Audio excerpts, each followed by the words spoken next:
Hello and welcome, this is doctor versus internet. आज का episode हम एक ऐसे टॉपिक के बारे में बात करने जा रहे हैं which is very very close to my heart. मैंने आई थिंक आज तक ज़िंदगी में इतनी स्टोरीज एक टॉपिक के ऊपर नहीं लिखी हैं जितनी इस स्टोरी के ऊपर लिखी है। और हम बहुत समय से एक ऐसा गेस्ट ढूंढ रहे थे जो आकर हमें वेट लॉस ड्रग्स के बारे में कुछ बताए। तो आज के पॉडकास्ट को आप एक मास्टर क्लास समझ सकते हैं GLP-1 ड्रग्स या वेट लॉस ड्रग्स के ऊपर। इसमें हम आपकी सारी जो स्पेक्ट्रम ऑफ क्वेश्चंस हैं उनको आंसर करेंगे।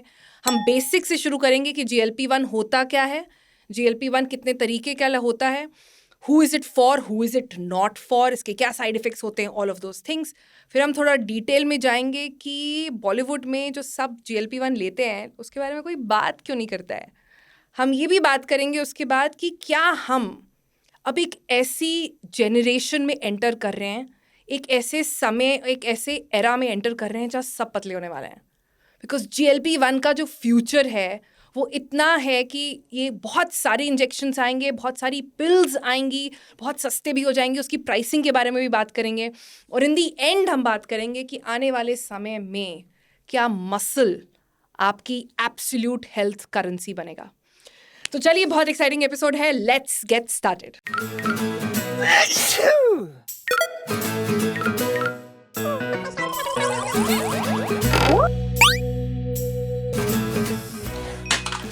इंटरनेट की नहीं, डॉक्टर वेरीफाइड न्यूज़ ही देखिए।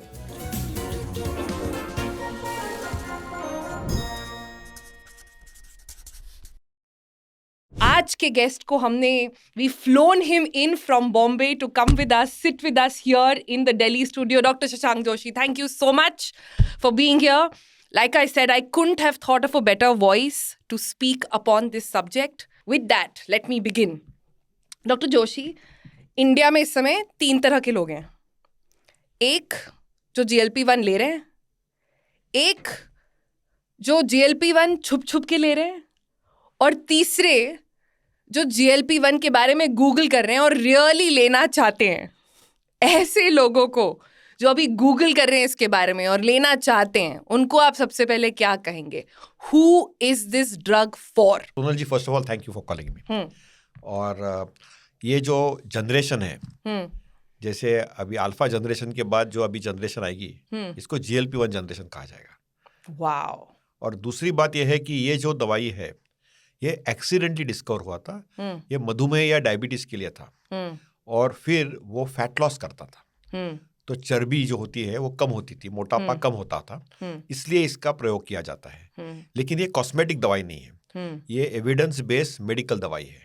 और ये एविडेंस बेस्ड मेडिकल दवाई है, इसको स्ट्रिक्ट बाकायदे से मेडिकल सुपरविजन में एंडोक्रिनोलॉजिस्ट या MD फिजिशियन के सुपरविजन में ही लेना चाहिए जी। तो ये दवाई कोई आम दवाई नहीं है, पेपरमिंट जैसी नहीं है कि आप जाए और दवाई खाए या कोई फल ले या कुछ खाना खाए, वैसे नहीं है। इसमें खान पान कम होता है। तो ये दवाई ने पूरे वर्ल्ड को अफेक्ट किया है। इकोनॉमी, जो फूड इकोनॉमी, उसको भी इम्पैक्ट किया है, और दवाई इंडस्ट्री को भी अफेक्ट किया है, और हेल्थ इंडस्ट्री को भी अफेक्ट किया है, बिकॉज ये दवाई का इम्पैक्ट बहुत बड़ा है। और ये जो इम्पैक्ट है ये वर्ल्ड वाइड है, क्योंकि पूरे वर्ल्ड में अभी हम पॉपुलेशन देखेंगे वर्ल्ड का तो 8 बिलियन लोग हैं। उसमें से 1.46 तो भारतवंश में है, और अनदर 1.46 है चाइना में, और उसके बाद पूरे दुनिया में जो मोटापा बढ़ रहा है उसके ऊपर काबू पाने के लिए ये दवाई है। तो ये स्ट्रिक्टली मेडिकल सुपरविजन में देने वाली दवाई है। और ये एक्सीडेंटली एक साउथ अमेरिका में जो उसको बोलते हैं लिजर्ड, आप उसको ट्रांसलेट कर सकती है, उसका जो सलाइवरी सिक्रीशन था उसमें ये पेप्टाइड निकला था। पेप्टाइड यानी प्रोटीन का एक छोटा सा चिप, और वो इंजेक्शन द्वारा दिया जाता था दिन में 2 बार। और बाद में साइंटिस्टों ने रिसर्च करके करके करके ये पेप्टाइड को वंस अ डे किया, और फिर अभी हफ्ते में 1 बार देते हैं। और वो अभी ओरली भी अवेलेबल है, और इसके डोसेस बढ़ रहे हैं। तो इसमें क्या फ़ायदा हो रहा है कि जो मोटापा है इसमें it's a mother of all diseases, सब बीमारियों का जड़ है। तो ऑलमोस्ट 250 बीमारियां हैं। आप सिंपल बीमारी लो, जैसे एंग्जाइटी, डिप्रेशन, मेंटल हेल्थ की, या आप बीमारी लो ब्लड प्रेशर, मधुमेह की, हार्ट डिसीज़, मधुमेह इसकी बीमारी हो, या ऑस्टियोआर्थराइटिस हो, स्लीप एपनिया हो, स्नोरिंग हो, ये सब बीमारियों का जड़ है चर्बी या ओबेसिटी। तो obesity is the mother of all diseases, और ये सब डिसीजेस पे इम्पैक्ट करते हैं। इनफैक्ट मोटापा से कैंसर भी हो सकते हैं, अलग अलग प्रकार के कैंसर हो सकते हैं। तो जब हम मोटापा कम करेंगे तो ऑटोमेटिकली उसका इम्पैक्ट होगा लॉन्जिटिविटी पे। तो ये दवाइयों को बोले जाते हैं कि उसमें लॉन्जिटिविटी पे इम्पैक्ट होगा, एंटी एजिंग बोला जाता है इनके ऊपर। लेकिन ये स्ट्रिक्टली मेडिकल सुपरविजन में जाना चाहिए। और जो मोस्ट डिजर्विंग लोग हैं, जैसे जिनको कोई हृदय विकार हुआ हो या मधुमेह हुआ हो और चर्बी है और उनका BMI जो होता है 30 के ऊपर हो, उन्हें उनको ही देना चाहिए, सबको नहीं लेना चाहिए। तो आप जो बता रही थी कि जो गूगल कर रहे हैं, उनको मेरे को यही सलाह है कि आप डॉक्टर के पास जाइए, डॉक्टर से बातचीत करिए, आप एलिजिबल है क्या वो चेक कर लीजिए, और आपका BMI कितना है वो देखिए, और फर्स्ट लाइफस्टाइल फॉलो करिए, बिकॉज ये दवाइयों के साथ लाइफस्टाइल जो फॉलो करना है वो उतना ही महत्वपूर्ण है। यस, आपका एपिटाइट कम हो जाएगा, इसमें दो राय नहीं है। ओके, और क्या है कि एक मोटापन पे एक स्टिग्मा लग गया है, इसलिए मैं किसी को ब्लेम नहीं करता हूँ कि कोई लोग चुप चुप के लेते हैं, कोई लोग ना चुप के लेते हैं, क्योंकि क्या है कि मोटापा से एक एम्बेरसमेंट जरूर होती है और एक सेल्फ एस्टीम कम हो जाता है लोगों का। तो इसलिए इसमें बहुत बड़ा होप है लोगों के लिए। जो मोटे लोग हैं उनको हम कभी भी बोलते नहीं कि वो ओबेस है, हम बोलते हैं पीपल लिविंग विद ओबेसिटी, यानी मोटापे के साथ होने वाले जो लोग हैं उनको, या मधुमेह के जो रुग्ण हैं उनको हम मधुमेही पीड़ित नहीं बोलते हैं, उनको हम बोलते हैं कि people living with diabetes, people living with obesity, ऐसे हमको उनको एड्रेस करते हैं, क्योंकि उनको रिस्पेक्ट देना, उनका सेल्फ एस्टीम बढ़ाना, ये भी बहुत जरूरी है। क्योंकि लोगों को क्या लगता है कि सब लोग उनके ऊपर अटैक करते हैं, ये मत खाओ, वो मत खाओ, ये नहीं करते हैं, एक्सरसाइज नहीं करते हैं। हम मरीज देखते हैं तो दुखी होते हैं। मोटे लोग लेजी होते हैं, ये कहा जाता है उनके बारे में। लेजीनेस तो एक इंडियन ट्रेट है। ओके, लोगों में सुबह उठने के बाद लेजीनेस एक स्पेसिफिक जेनेटिक ट्रेट है इंडिया में, जिसके ऊपर रिसर्च करना बहुत जरूरी है। इंडियन जेनेटिक ट्रेट है। हाँ, इंडियन जेनेटिक ट्रेट है। मेरा सवाल होने वाला था क्या ओबेसिटी जेनेटिक है, आपने कह दिया लेजीनेस ही जेनेटिक है। लेजीनेस तो पक्का जेनेटिक है, और भारतवंश में लेजीनेस का प्रमाण बहुत ज्यादा है। और बड़े बड़े गैजेट जो आए हैं, इंटरनेट हो, स्मार्टफोन हो, टेलीविजन हो, कंप्यूटर हो, ये जो अभी आधुनिकीकरण हुआ है, आर्टिफिशियल इंटेलिजेंस हुआ है, तो उसके वजह से एक्चुअली लेजीनेस बढ़ने वाला है। क्योंकि अभी, और जैसे ही हम लेजी होते हैं तो हम मूवमेंट नहीं करते हैं, और मूवमेंट कम होगा तो मोटापा बढ़ेगा, वजन बढ़ेगा। क्योंकि हम क्या करते हैं कि वी आर मूविंग लेस या we are not moving at all, and उसके साथ हम खान पान भी कर रहे हैं। आपने इतनी अच्छी बात बोली कि हम genetically lazy Indians, okay, I am laughing at it because it is so true, it is absolutely true that we are wired like that, but I think any human being given a chance would choose to be lazy. Your body is just like that. But उसके साथ साथ इसकी irony है कि जो लोग GLP-1 लेते हैं उनको कहा जाता है आप तो शॉर्टकट ले रहे हैं, ये सही नहीं है लेना, क्योंकि ये तो शॉर्टकट है। जैसे मैंने बताया कि अंडर मेडिकल सुपरविजन ये शॉर्टकट बिल्कुल नहीं है। आपको कोई बीमारी है, आपका BMI ज्यादा है और आप ये दवाई ले रहे हैं, तो ये दवाई है एक डिसीज के लिए। जैसे मधुमेह एक बीमारी है, जैसे ब्लड प्रेशर या रक्तदाब एक बीमारी है, जैसे हृदय विकार एक बीमारी है, वैसे मोटापा भी एक बीमारी है। मोटापा यानी खराब दिखना ऐसे बिल्कुल नहीं है। किसी को ओबेस बोलना ये कोई क्राइम नहीं, उनको बीमारी है। और ये सिर्फ खान पान से नहीं होता है, लेजीनेस से होता है, ये भी गलत है। हम ब्लेम गेम में ना बहुत एक्सपर्ट है, हम PhD है इसमें, कि लोगों को ब्लेम करते हैं और फिर उनको ना वी पुट देम डाउन, बिल्कुल नहीं करना चाहिए। ये एक मेडिकल डिसीज है और उसके कारण भी होते हैं। काफी लोग जिनको चर्बी या मोटापा होता है उसके अंडरलाइंग कॉजेस होते हैं, उसके लिए एंडोक्राइनोलॉजिस्ट की जरूरत होती है, उनके अंडरलाइंग डिसीजेस होते हैं, जैसे कोई दवाइयां से वजन बढ़ सकता है, कोई जेनेटिक सिंड्रोम होते हैं, कोई हार्मोनल बीमारियां होती है जिसकी वजह से मोटापा बनता है। तो थोड़ा एक इन्वेस्टिगेशन करके मधुमेह जैसे ही कारण क्या है वैसे ही मोटापन का कारण क्या है, जैसे हृदय विकार का कारण क्या होता है, वैसे उसके कारण सुनना बहुत जरूरी है। और I think we are not doing that. तो 3 चीज आपको मैं संक्षिप्त में कहूंगा कि ओबेसिटी इज अ डिसीज, ये एक्सेप्ट करना चाहिए लोगों को। People living with obesity have a right to be healthy and happy. Happy and healthy have to go together. और उसमें थोड़ा मोटापा पहले कैसा था कि मोटापा was a sign of prosperity, okay, क्योंकि हमारे यहाँ पे सूखा बहुत पड़ता था। भारतवंश में 200 साल पहले कुर्सियां भी नहीं थी और लोग दुखी थे और उनको बहुत परिश्रम करना पड़ता था। हम लोग प्रिडोमिनेटली किसान थे, एग्रीकल्चरिस्ट थे। अभी क्या हो गया कि हम बिल्कुल फिजिकल इनएक्टिविटी हो गए, तो सीडेंटरी हो गए और हमारे पूर्वजों से थोड़ा बहुत चर्बी हमारे साथ आई है as a protective mechanism. Evolution में एक थ्रिफ्टी जीनोटाइप कहा जाता है। तो हमारे पूर्वजों में सूखा पड़ता था, तो हमारे बॉडी में, हमारे पेट में थोड़ा एक्स्ट्रा फैट रहता था। उसका कारण ये था कि जब सूखा पड़ेगा तो उससे ऊर्जा मिलेगी लोगों को। That was your store. That was your fat store. Fat store for crisis of a famine. Yes. और वो स्टोर जब हमारे पूर्वजों ने हमको जेनेटिकली वो ट्रांसमिट किया तो वो स्टोर तो रहा और हम फिजिकली इनएक्टिव हो गए।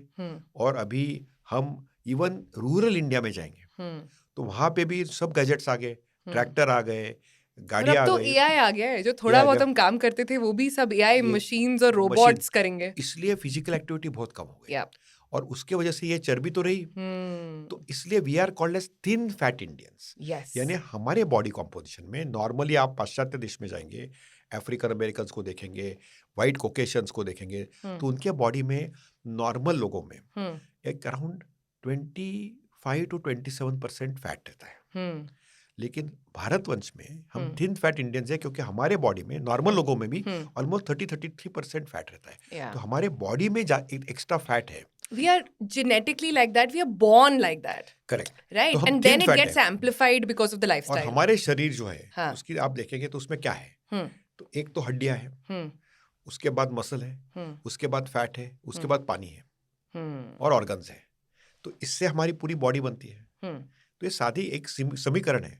तो इसमें हमको हमारे बॉडी में थोड़ा फैट एक्स्ट्रा है और हमको एक सार्कोपीनिया, आपने एक नाम सुना रहेगा, सार्कोस यानी मसल, तो पीनिया मीन्स लेस मसल। तो हमारे शरीर में, भारतीयों में मसल कम है और फैट ज्यादा है क्योंकि हम अभी फिजिकल एक्टिविटी बहुत कम करते हैं। पहले हमारे पूर्वज जो थे वो मलखाम खेलते थे, खेती बाड़ी करते थे, सूर्य नमस्कार करते थे, उठक बैठक करते थे, कुश्तियाँ खेलते थे। अभी हम हमारे रिमोट कंट्रोल से कुश्तियाँ खेलते हैं, हमारे मोबाइल फोन के ऊपर कुश्तियाँ खेलते हैं। इट्स लाइक मैंने अपनी नानी से एक बार पूछा कि हम जिम वगैरह कहीं जा रहे थे तो माय नानी made a comment and she said कि ये तो तुम्हारी जनरेशन को जरूरत है ना, हम तो घर के काम कर लेते थे, उसी में हमारे स्क्वाट्स हो जाते थे, बिल्कुल उसी में हमारी लंजेस हो जाते थे, उसी से हमारी फार्मर्स वॉक हो जाती थी। So there was a different lifestyle. And in fact ये बहुत इंपॉर्टेंट आपने बात बताई है कि इंडियन जीनोम मेकअप जो होता है वो एक पर्टिकुलर तरीके का है। इसके बारे में हमने एक्चुअली एक पूरा पॉडकास्ट करा है सिर्फ ये समझाते हुए। सो आई रिक्वेस्ट एवरीबडी वॉचिंग कि अगर आप इसके बारे में और डिटेल में जानना चाहते हैं, हमने करण सरीन के साथ एक पॉडकास्ट करा है जिसमें उन्होंने पूरी हिस्ट्री बताई है कि India from 60s, 70s, 80s, 90s कैसे इंडियंस चेंज हो रहे हैं, कैसे हमारा जीनोम मेकअप चेंज हो रहा है, लाइफस्टाइल और खान पान कैसे बदल रहा है। वो बहुत ब्यूटीफुली उन्होंने समझाया है, तो वो ज़रूर देखिए। पर डॉक्टर जोशी, जब आपसे बात करें और किसी भी मैं सेंसिबल डॉक्टर से बात करती हूँ, हमेशा यही बात बोलते हैं कि अगर आपको GLP-1 लेना है तो एक एंडोक्रोनोलॉजिस्ट से ज़रूर पूछें। Not everybody is a candidate for GLP-1 yet. When I look at Bollywood and when I look at all the celebrities, ये पिछले 1 साल में सब पतले हो गए, जिसे देखो वो पतला हो गया है। International celebrities, Indian celebrities, internationally तो ओपरा और सेरेना विलियम्स जैसे लोग सिर्फ ले नहीं रहे हैं, उसे इंडोर्स भी कर रहे हैं, ओपनली बताते हैं इसके बारे में। ऐसा क्यों है कि इंडिया में लोग अभी भी छुप छुप के लेते हैं? हाँ, आधे बॉलीवुड को तो आप ट्रीट करते हैं, मुझे पता है, मैं नाम नहीं लूंगी, पर मैं जानना चाहती हूँ कि ऐसा क्यों है कि लोग इसके बारे में इंडिया में बात नहीं करना चाहते हैं? नहीं, ऐसे छुपाते हैं। नहीं, यहाँ पे ना भारतवंश में जो हमारे लोग हैं थोड़ा मैच्योरिटी कम है। और दूसरी बात यह है कि वी आर नॉट, जैसे आप पाश्चात्य देशों में जाएंगे, नॉर्थ अमेरिका, यूरोप में जाएंगे तो वहाँ पे पूरी कंट्री ओबीस है। भारतवंश में अभी भी लोग पतले हैं, पतले दुबले लोग हैं, बट उनके शरीर में ज़्यादा फैट है और उनको ज़्यादा बीमारियां हैं। तो ये बॉलीवुड जो आप बता रहे हैं ना, वहाँ पे तो सब मस्कुलर लोग हैं, वो मसल मैन है सब। आप कोई भी बॉलीवुड स्टार्स देखिए तो सब मसल मैन है, men, and even the women, they have a lot of muscle, they are very fit and fitness This conscious. generation definitely This whole generation. is very, I very... have nothing to do with Bollywood, but I see Bollywood movies, and I'm a fan of that. I'm not saying anything. Okay, but one thing is very clear. Yeah, their consciousness about image is very high because that is their profession. जैसा आपका profession है, हमारा profession है, तो उनका एक level of alertness and health seeking behaviour, to look fit, I am not saying that, वो health seeking behaviour है. तो बॉलीवुड में या कोई भी फ्रंट फेसिंग प्रोफेशन में एक इमेज की आइडेंटिटी बहुत जरूरी है, और हेल्थ सीकिंग बिहेवियर वहां बढ़ गया है.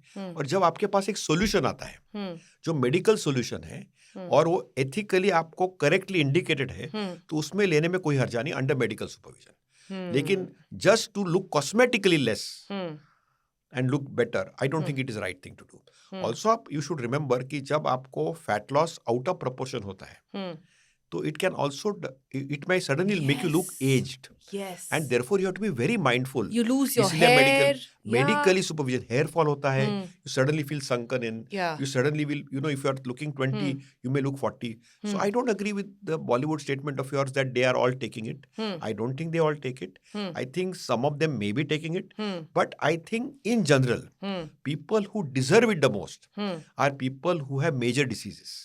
जैसे किसी को नी आर्थराइटिस है, किसी को यूरिनरी इनकॉन्टिनेंस है, कोई महिला को, कोई किसी को स्नोरिंग हो रहा है, उनको सीपैप की मशीन यूज करनी पड़ती है, या किसी को मधुमेह है, हृदय विकार है, उनको जो जरूरी है उनको देना, और ये दवाई सबसे ज्यादा महत्वपूर्ण है जी. और इन जनरल सबको एक रिकॉग्नाइज करना चाहिए कि ओबेसिटी डिसीज है और मेडिकल सुपरविजन में उसको देना चाहिए जी. यहाँ पे एक पूरे भारतवंश में बॉलीवुड एक मिसाल है, हमारे पंतप्रधान एक मिसाल है, जहाँ पे वो खुद ओबेसिटी को फोकस में लाए. उन्होंने उनके मन की बात में उन्होंने कहा कि ओबेसिटी में 10% फैट कम कर लीजिए, तेल का सेवन कम कर लीजिए. खेल गेम्स में उन्होंने उसका डिक्लेरेशन भी किया था कि आप योगा प्रमोट कीजिए. हमारे योगा में देखो, हमारे योग में एक चीज आपको सबको बताना चाहता हूँ, कपाल भाती. हमारे यहाँ पे मैंने क्या बोला कि सूखे पड़ते थे, इसलिए हमने पेट भी चर्बी बढ़ी, एब्डोमिनल ओबेसिटी कहते हैं, वो कम करने के लिए हमारे पूर्वजों ने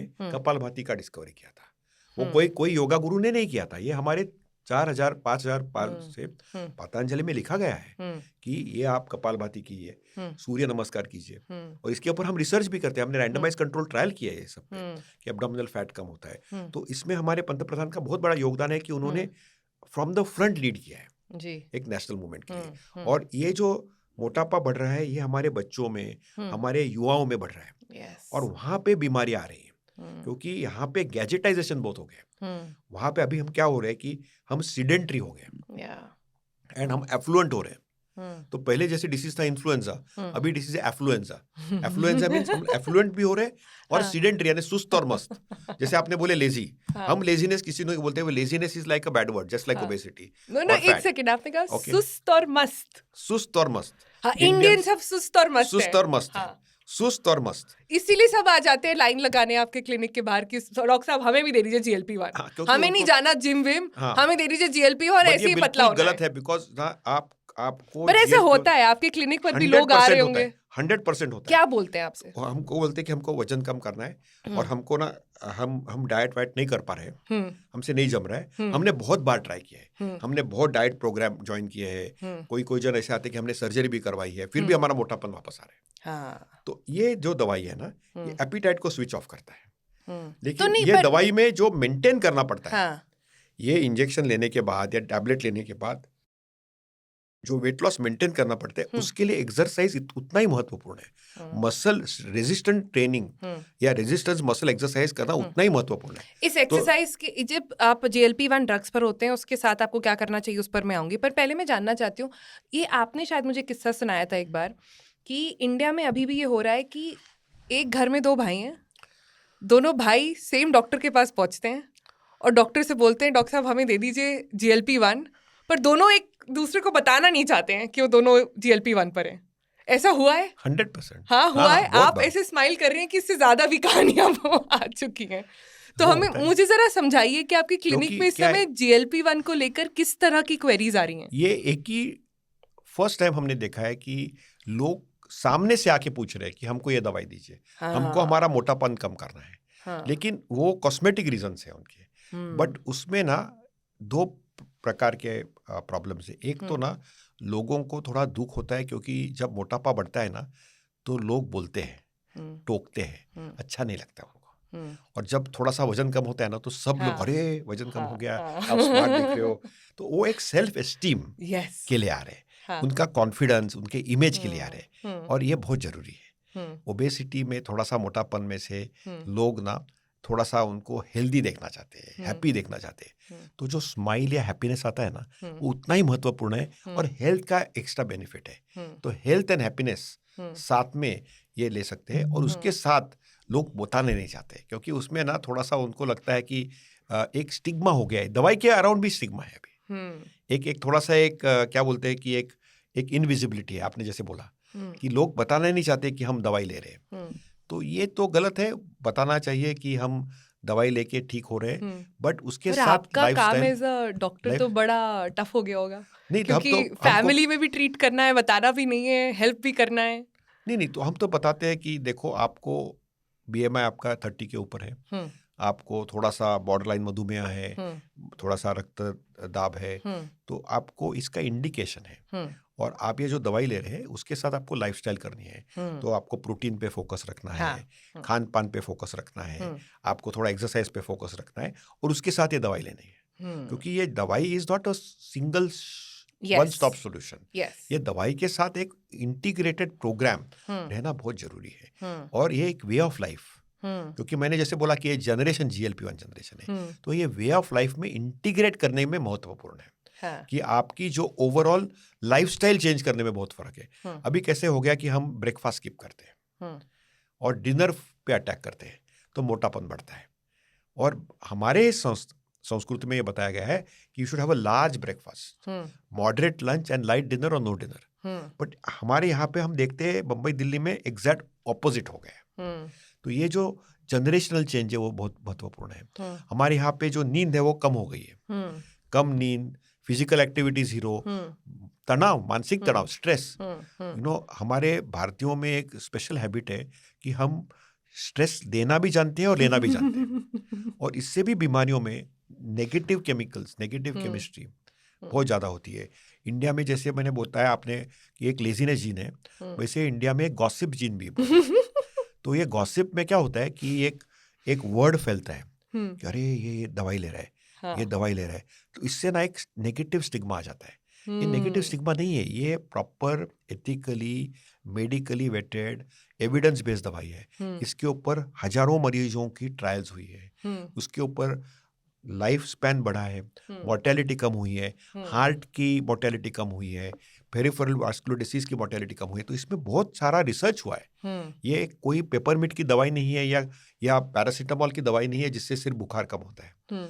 ये दवाई एंडोक्राइन या मेडिकल MD डॉक्टर के सुपरविजन के अंडर आपको लेंगे तो उसका एक इंडिकेशन है। उसके ऊपर काफी बड़ी बड़ी रिसर्च ट्रायल और प्रोग्राम्स हुए, और ये दवाई काफी टाइम से अवेलेबल है। ये दवाई अभी ऑलमोस्ट ऑफ पेटेंट हो जाएगी। तो ये दवाई भी काफी टाइम से अवेलेबल है, मोर देन 20 इयर्स, और काफी सस्ती भी हो जाएगी, पिल्स में भी बन जाएंगे। पर देखिए, इसीलिए हम डॉक्टर जोशी को ला रहे थे अपने पॉडकास्ट में। कहाँ मिलेगा आपको ऐसा डॉक्टर जो आपको बताएगा कि आपकी बॉडी में क्या क्या जेनेटिक प्रॉब्लम्स है, उसके साथ साथ ये भी बताएगा कि आपके अंदर गॉसिप जीन है और आपके अंदर लेजी जीन है। ये सब समझना कितना इंपॉर्टेंट होता है, which is why I wanted you on the podcast and I am very glad that this is happening. पर आपने बताया कि ये एक पेपरमिंट की गोली नहीं है। हमने रिसेंटली हेल्थ वेल्थ पर एक इन्वेस्टिगेशन किया था। हमने 3 अलग अलग जरियों से अपने आप बिना किसी प्रिस्क्रिप्शन के GLP-1 का ऑर्डर प्लेस करा। हमने ऑनलाइन फार्मेसीज में ऑर्डर प्लेस करा, अपने लोकल केमिस्ट को कॉल करा, और ऑनलाइन ये सब जो प्रोग्राम्स चलते हैं उसमें ऐसी फर्जी में हमने उनके बोल दिया कि हमें बस चाहिए और हमारे पास नहीं है। आप गेस करना चाहेंगे कितने दिनों के अंदर हमें वो GLP-1 7 पैकेट हमारे हाथ में थे? एक दिन, less than one day, less than, like it was like ordering pizza. I called, got an order and it came, sir. नहीं, सोनल, आई कांग्रेचुलेट यू कि आपका सराहना करता हूँ मैं कि आपने ये इन्वेस्टिगेशन किया। बट आपको एक बहुत इंपॉर्टेंट चीज बताना चाहता हूँ। ये दवाई के ऊपर एक लेबल है, ओके, एक बॉक्स लेबल है, और ये बॉक्स लेबल के क्या कहा है कि ये दवाई सिर्फ एंडोक्राइनोलॉजिस्ट जिसको डीएम या डीएनबी की पदवी हो, या बोर्ड सर्टिफाइड एंडोक्राइनोलॉजिस्ट हो, या एमडी मेडिसिन हो, या डीएम कार्डियोलॉजी हो, तो ये 2 या 3 कैटेगरीज के डॉक्टर ही ये दवाई दे सकते हैं। आप कह रहे हैं डर्मैट्स भी नहीं दे सकते हैं? ऑर्डिनरी डॉक्टर भी नहीं दे सकता ये दवाई। ये ड्रग कंट्रोल नॉर्मल जीपी भी नहीं दे सकता। Drug control general of India ने क्लियरली डायरेक्टिव दिया है कि ये रिस्ट्रिक्टेड यूज प्रिस्क्रिप्शन है। This has to be given by a DM DNB in endocrinology, या एमडी इन मेडिसिन, या a cardiologist, but it can not be given by even other doctors. Yeah. So this is a highly supervised medicine. So I want you to So tell ये my जो off audience. label आप जो ले रहे हैं, I want you to tell my और ये audience pharmacy practice का सेल्फ प्रिस्क्राइब करना इतना डेंजरस क्यों है?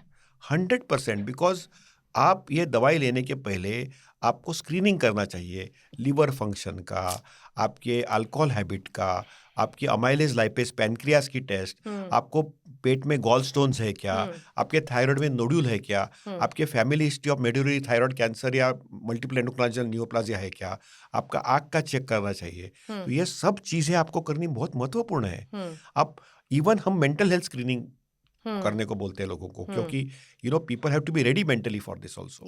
तो ये सब चीज करना, बोन हेल्थ, मसल हेल्थ, उसका एक लाइफस्टाइल प्रिस्क्रिप्शन, बट मैंडेटरली इसकी टेस्ट करनी पड़ती है.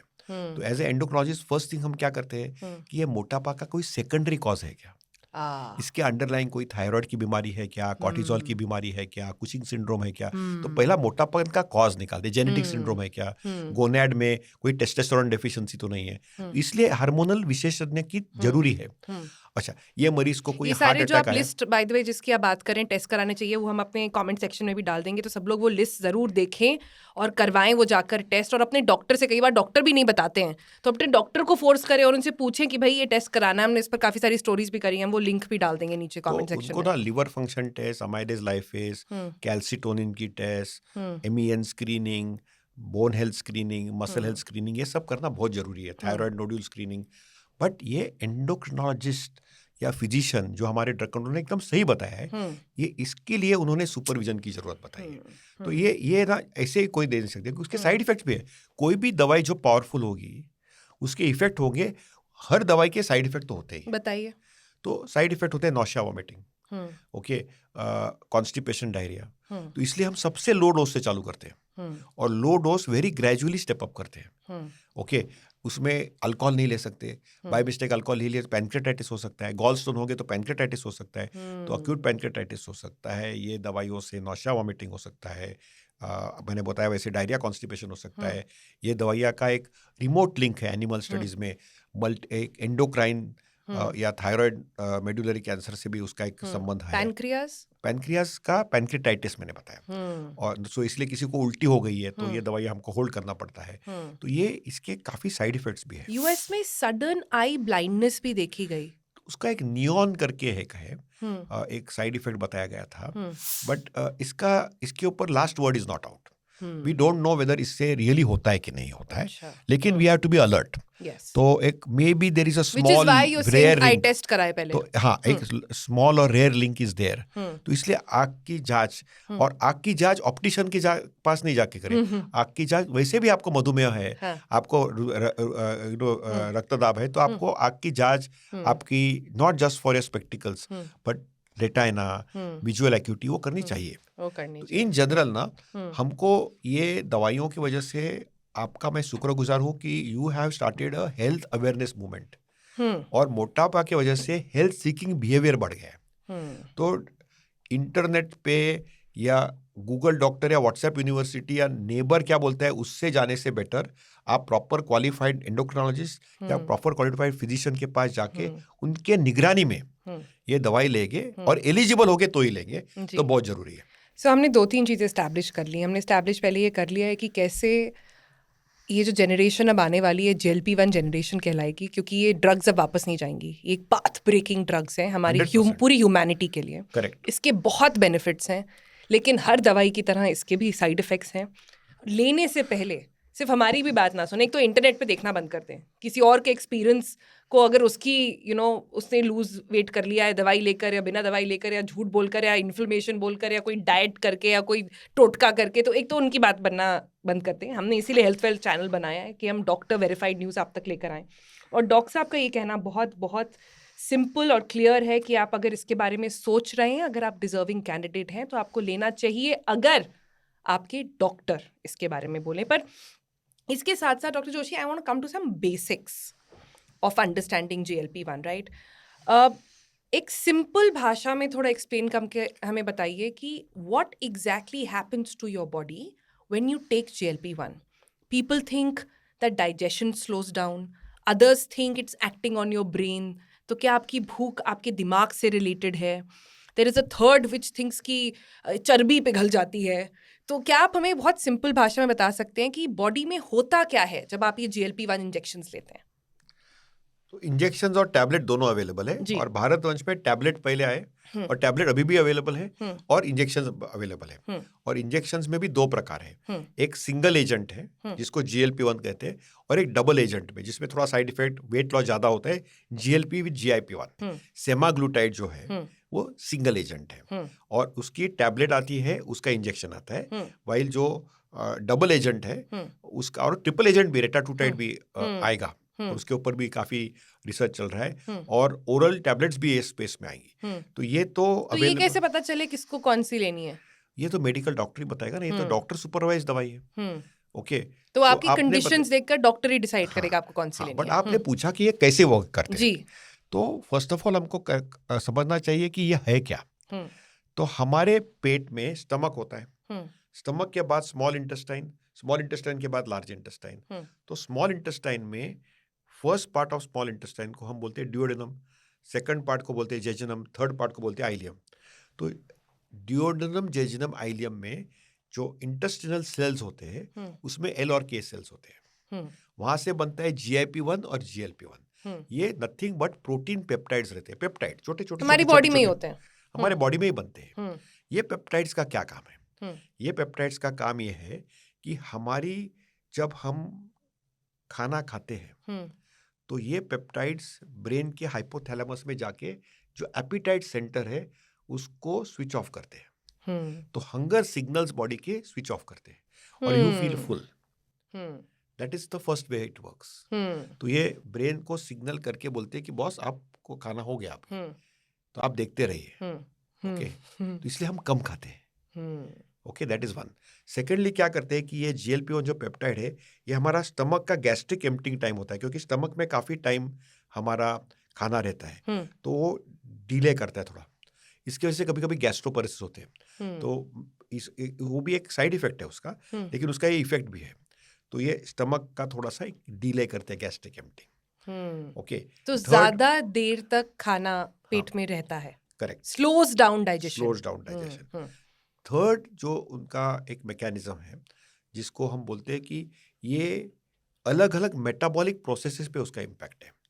जैसे हमारे पैनक्रियाज में अल्फा सेल्स ग्लूकागॉन बनाते हैं और बीटा सेल्स इंसुलिन बनाते हैं, तो वैसे ही ये ग्लूकागॉन लाइक पेप्टाइड है, तो ये ऑपोजिट ऑफ इंसुलिन है।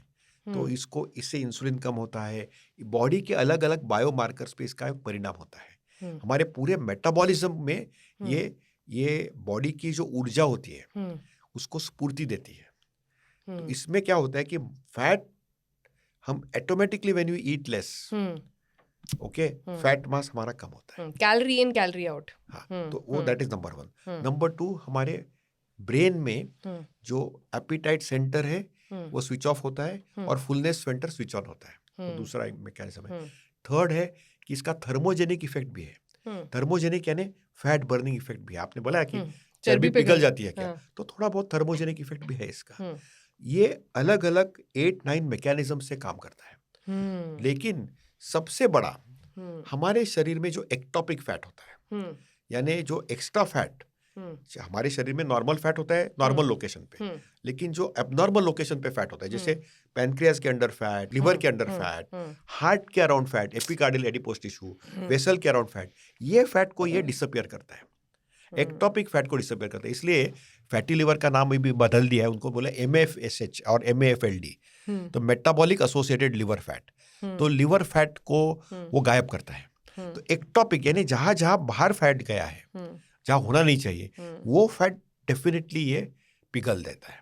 तो ये दवाइयों का मल्टीपर्पज इफेक्ट है। तो इट इज अ मल्टी, जैसे हमारे यहाँ पे अभी व्हीकल्स आती है मल्टीपर्पज व्हीकल, वैसे ये GLP-1 GIP-1 जो है या GLP-1 जो दवाई है, ये मल्टीपर्पज व्हीकल है। तो उनका मल्टीपल एक्शन है, ब्रेन पे असर है, स्टमक पे असर है, इंटेस्टाइन पे असर है, लिवर पे असर है, और metabolic processes and ectopic fat सबके ऊपर असर है। So I would call it is a multipurpose method by which it works, and इसलिए उसका ऑल्सो हमारे गट के माइक्रोबियम को भी वो चेंज करता है। कैसे? तो it has an impact, because when हमारा स्टमक की मोटिलिटी चेंज होती है, तो खान पान जब अल्टर होता है, क्योंकि हमारा फूड बिहेवियर चेंज होता है। आप जो दवाई लेते हैं उनका फूड बिहेवियर ऑटोमेटिकली कम होता है, उनका कंजम्पशन कम होता है, और इसलिए food industry is under threat. अभी फूड इंडस्ट्री जो है उनको पता है, इनफैक्ट इसका बहुत बड़ा योगदान अभी आएगा, इसके ऊपर रिसर्च चल रहा है दुनिया में, एडिक्शंस पे क्या इम्पैक्ट होगा, क्योंकि it will have an anti addiction potential. तो यूएस में ये दवाइयाँ अभी बहुत सारी और चीज़ों के लिए भी दी जा रही हैं। In US they are prescribing it for kidney disorder, for addiction, they are prescribing it for Alzheimer's, for dementia. No, they are under research. All of these. इसमें थोड़ा आपका स्पष्टीकरण दूंगा, ये दवाइयां का रिसर्च चल रही है स्पेसिस में। अभी जो यूएस में लेबल्स एक्स्ट्रा है वो है ऑब्स्ट्रक्टिव स्लीप एपनिया पे, नी ऑस्टियोआर्थराइटिस पे, जिसके वजह से नी रिप्लेसमेंट नहीं करना पड़े क्योंकि वजन कम होता है, CPAP नहीं लगाना पड़े जो ऑब्स्ट्रक्टिव स्लीप एपनिया है, फैटी लिवर डिसीज पे, हार्ट डिसीज पे, वहां पे इनका लेबल्ड इंडिकेशन है। पर डिमेंशिया वगैरह के लिए इसमें रिसर्च चल रहा है, इम्पैक्ट देखा जा रहा है, लेकिन but it is under investigation, under investigation. ये आपने जो जितने सब बताए, पार्किंसन से लेके अल्जाइमर डिसीज से, डिमेंशिया से लेके आपने एडिक्शन पे दिया, ये सब आर अंडर इन्वेस्टिगेशन।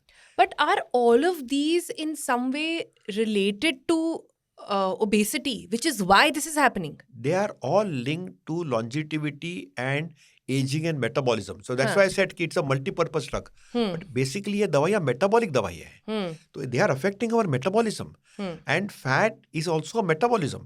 हमारे शरीर में 3 टाइप्स के मेटाबॉलिज्म है, कार्बोहाइड्रेट, फैट और प्रोटीन।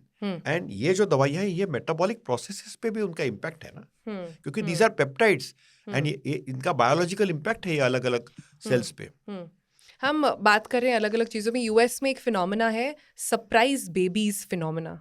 इंडिया में भी कुछ डॉक्टर्स ने रिपोर्ट करा है कि जो लोग GLP-1 ड्रग्स पर हैं वो apparently, and they are not planning pregnancies but they are getting pregnant. ये भी देखा जा रहा है यहाँ पर।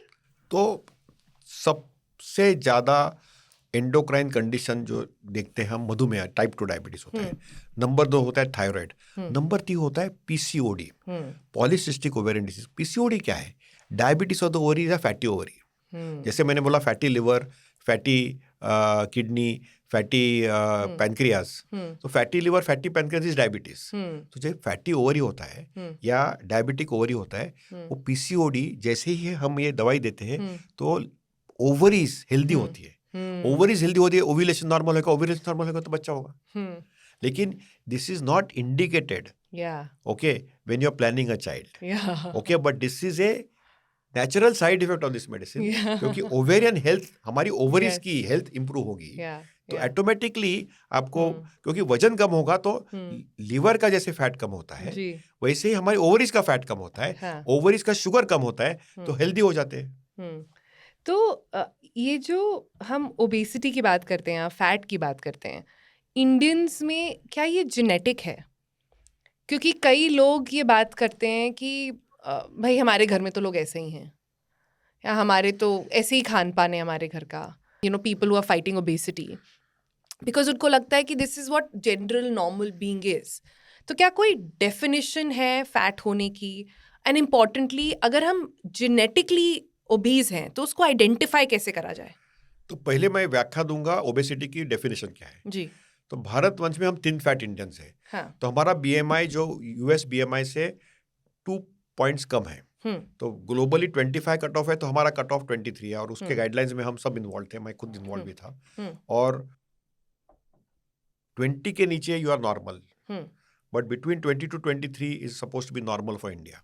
23 के ऊपर ओवरवेट, 25 के ऊपर ओबेसिटी. बट 23 के ऊपर ओवरवेट है और 25 के ऊपर ओबीस है. So there's a difference. Indian guidelines के ऊपर है that, and I am also an author in the guidelines. दूसरा बात है कि हमारे यहाँ पे हम वेस्ट हिप रेशियो और वेस्ट हाइट रेशियो भी लेते हैं, क्योंकि मैंने बताया कि हम थिन फैट इंडियंस हैं. तो काफी बार बीएमआई नॉर्मल होता है, पर बेली लेकिन बॉडी में फैट ज्यादा होता है. तो इसलिए वेस्ट टू हिप रेशियो या वेस्ट टू हाइट रेशियो करना चाहिए. उसके ऊपर भी वर्ल्ड वाइड लैंसेट कमीशन ने भी कहा है और एक्नॉलेज किया है कि Asian countries like India have this problem of abdominal obesity और विसरल ओबेसिटी, और वहां पे waste to hip ratio and waist to height ratio can be used. Yeah, and this is very important because for the longest time हम international standards follow कर रहे थे. BMI को gold standard बोला जा रहा था, but now it's not the only standard. आपका BMI alone will not define if you're overweight or obese. Correct. You have to check your waist to hip ratio and waist to height ratio. 20 साल पहले हमने इस research किया था waste to height ratio पे. हमारे एक स्टूडेंट है, विद्यार्थी अभी जयपुर में रहते हैं, उनके साथ हमने रिसर्च पेपर लिखा था मेडिकल हाइपोथेसिस करके. Wow. अभी world wide it is accepted. Wow. So it is important to do this. उसके अलावा ये तो हुई व्याख्या. तो आपकी BMI 27 के ऊपर और आपके साथ कोई कोमॉर्बिडिटी है, कोई बीमारी है, जैसे मधुमेह है, ब्लड प्रेशर है, हार्ट डिसीज है, तो ये दवाइयों का इंडिकेशन आ जाता है. उसके पहले लाइफस्टाइल आती है. और 30 के ऊपर BMI होगा तो फिर आपको दवाई ले सकती है. तो लीगल इंडिकेशन फॉर दवाई है BMI का क्राइटेरिया. तो that is the first thing. 30 के ऊपर आप GLP-1 के कैंडिडेट हैं डॉक्टर की नजर में. हाँ, डॉक्टर की नजर में. या 27 के ऊपर एक कोई और एक्स्ट्रा बीमारी होगी तो it is not for everybody. Yes, there is a definitely filter to it. Yes. तो ये फिल्टर तो इम्पोर्टेंट है. जेनेटिकली ओबीस का मतलब क्या होता है? तो your answer is yes and no. हम ना सब कुछ जीन्स पे डाल देते हैं. ओके, लेकिन जीन की साइज बढ़ गई है. हाँ. Okay, so I think you should understand two things. कि हमारे पूर्वजों में डेफिनेटली सूखों की वजह से जेनेटिकली थोड़ा फैट तो ट्रांसमिट हुआ है. इसमें दो राय नहीं है. तो जेनेटिक्स दो प्रकार के होते हैं. एक तो familial. Is obesity familial? Yes. Now genetics में दो प्रकार होते हैं, monogenic and polygenic. You're saying it runs in the family. It is familial. Okay, but उसमें दो प्रकार के होते हैं. एक है मोनोजेनिक एंड पॉलीजेनिक. तो मैं ये समझाता हूँ. मोनोजेनिक बहुत रेयर वेरिएंट्स होते हैं. जैसे हमने एक 2 साल का बच्चा देखा था, उसको एक मोनोजेनिक सिंड्रोम था जिसमें एक पर्टिकुलर जीन मिसिंग थी. ये 1 in 2 million है, लेकिन मिसिंग थी और उसके ऊपर एक सेपरेट दवाई भी अवेलेबल है. उसकी बैरिएट्रिक सर्जरी भी की थी. ये न्यूज़पेपर में भी छपा था. तो ये मोनोजेनिक ओबेसिटी होती है. ये रेयर जेनेटिक सिंड्रोम होते हैं. 1 in million, 1 in 2 million. ये आम जनता की चर्बी नहीं है. इसको बोलते हैं मोनोजेनिक. बहुत रेयर है. तो ये जेनेटिक वेरिएशन बहुत रेयर है. लेकिन आम जनता में जो ओबेसिटी होती है उसको बोलते हैं पॉलीजेनिक. जैसे मैंने बोला familial, it runs from family trees. But सबसे ज्यादा हमारे यहाँ पे जो है, हमारी जो जनरेशन है, ये लास्ट 200 साल में और लास्ट 50 वर्ष में जो चेंज हुआ है. पहले हमारे यहाँ कुर्सियां नहीं रहती थी, सिर्फ थ्रोन्स थे राजा महाराजाओं के लिए. अभी हमारे यहाँ कुर्सियां आ गई. कुर्सियों के साथ हम फिजिकली इनएक्टिव हो गए, तो हम सीडेंटरी बन गए. और हमारे यहाँ पे पेट की चर्बी तो रही, तो ये डबल मिक्सचर हो गया. ये हमारी फिजिकल एक्टिविटी 0 हो गई और हमारा बॉडी का फैट वैसे के वैसे रहा. तो ये ट्रिगर हो गया. तो ये जेनेटिक ट्रांसमिशन बोलते हैं उसको. लेकिन it is a mix and match of both. तो सिर्फ जीन्स पे लेकिन ओबेसिटी डिसीज है. तो इसलिए मैं आपको सबको बताऊंगा कि आप जीन्स पे ब्लेम भी करेंगे या लाइफस्टाइल को ब्लेम करेंगे, ब्लेम गेम नहीं खेलना है हमको. We have to remain healthy and happy. Our motto is very clear that we have to remain healthy and happy with or without GLP-1. Okay, और उसके लिए लाइफस्टाइल की बहुत जरूरी है. मसल बिल्डिंग की जरूरी है. आपने सिर्फ फैट पे आज फोकस दिया है, बट आपने बिगिनिंग में बताया था कि मसल इज एज इम्पोर्टेंट. मैं उस पर आती हूँ आपने क्योंकि अच्छा याद दिलाया मुझे. मैं एक आर्टिकल पढ़ रही थी जिसमें लिखा था कि हम अब एक ऐसी दुनिया में रहते हैं, the world that we stay in now, everybody will be thin. This medicine is so revolutionary that it'll be very easy to shed weight.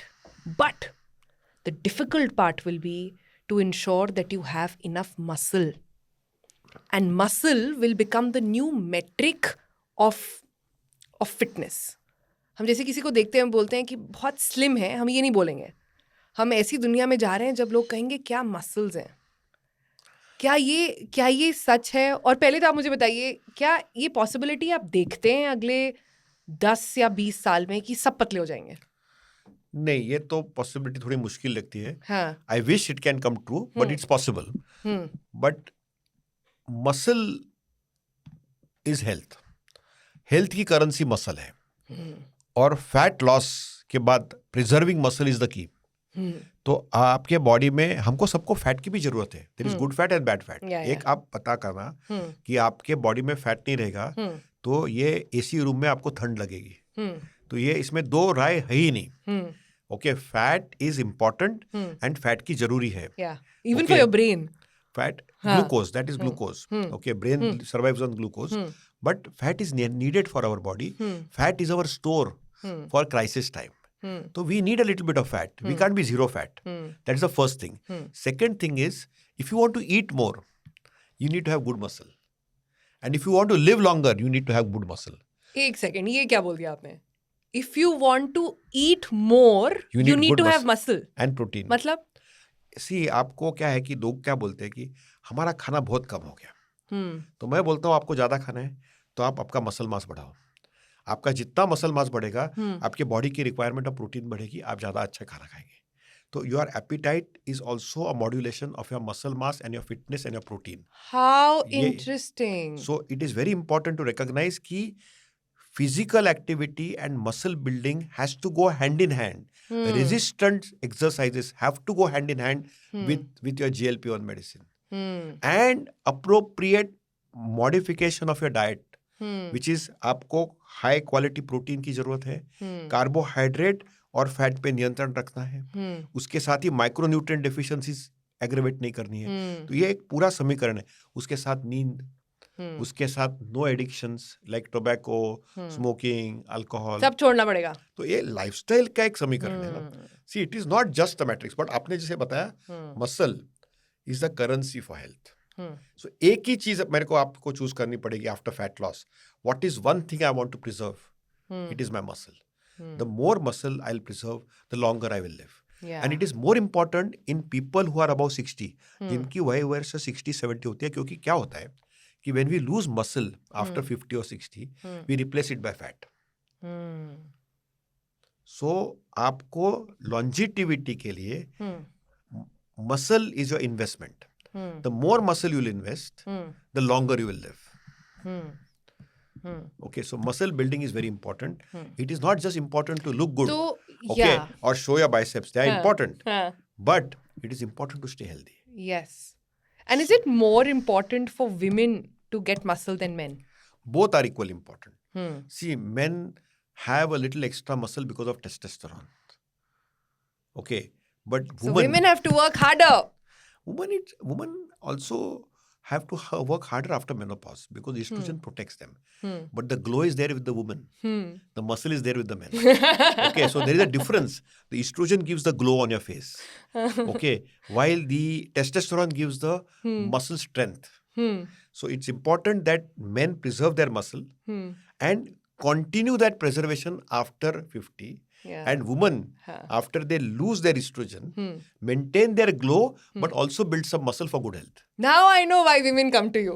You make them feel that they are glowing for other reasons also, Dr. Joshi. That is very well said. No, but glow is important. About happiness, glow is important. Self-esteem, glow is important. And I think glow is as important. And glow is not just because of some medicine you take. But glow is important for health. It is very important for well-being. And if you are happy, you will have less diseases. Okay, so it's important. वो तो है. पर हमने GLP-1 की बहुत सारी बात करी है. I want to talk about one particular thing जो बहुत आम तौर पे लोग सोचते हैं GLP के बारे में, कि अगर आपने एक बार GLP-1 शुरू कर दी तो आपको ज़िंदगी भर के लिए खानी पड़ेगी. और आपने जैसे ही इसे रोका, वो सारा फैट, सारा हंगर वापस आ जाएगा. क्या ये सच है? So I started the obesity society in India and many things in India 25-30 years back. जब ये GLP-1 horizon पे भी नहीं था. तो उसमें हम इसको बोलते थे यो फिनोमिनन। इसमें क्या होता है कि you lose weight gain weight, lose weight gain weight, you go to one dietitian, you lose 20 kgs, you are then you have to get fit for a marriage. After the marriage you enjoy, you have a lot of food, you gain weight again. So we go through this yo-yo phenomenon or cycling phenomenon. Okay, and this is called weight cycling. तो ये GLP-1 और बाकी therapies में क्या फर्क है? ये बहुत बड़ा इंपॉर्टेंट सवाल पूछा आपने। GLP-1 में overall health improves, you lose fat, you get benefits, but one thing is clear cut, that when you stop it, will you regain it? Yes, you do regain it. All of it? Some of it. This is under research now. This is a question which is $1 billion question. कि GLP-1 बंद करने के बाद wait regain होता है, लेकिन उसका जो रिबाउंड है that is less than the normal rebound. That's number one. Number two, उसमें और एक चीज आपको बतानी चाहिए कि GLP-1 में जो वेट लॉस होता है that is very impactful. See bariatric surgery के बाद भी वेट रिगेन होता है। तो वेट हमारी बॉडी में क्या है, बेसिक प्रॉब्लम। आपको और एक चीज बताता हूँ, यो क्यों होता है। क्योंकि हमारे बॉडी में हमारे सेल्स तो they are naked, they are नंगे, उनको कुछ पता नहीं है कि बाहर GLP-1 है या सोनल मैडम है कि शशांक जोशी है, किसी को कुछ पता नहीं। तो हमारे सेल्स को हम जब डिप्राइव करते हैं फूड में, तो उनको लगता है कि सूखा पड़ गया है तो हमको ज्यादा खाना चाहिए। तो नॉर्मली जब किसी का वजन कम होता है तो हमारे बॉडी में से सिग्नल्स आते हैं कि we are in loss, let us regain, so we tend to eat more, that is why the rebound happens. तो ये स्विच ऑफ के लिए what is the main thing to maintain weight loss? Weight exercise. Exercise, मैं आपको एक बहुत provocative statement देता हूं, exercise does not cause weight loss, but exercise allows the lost weight to be maintained, and that is the most important thing. So exercise से ज्यादा diet works for weight loss, and that's where the medicines work. But to maintain weight loss you need exercise.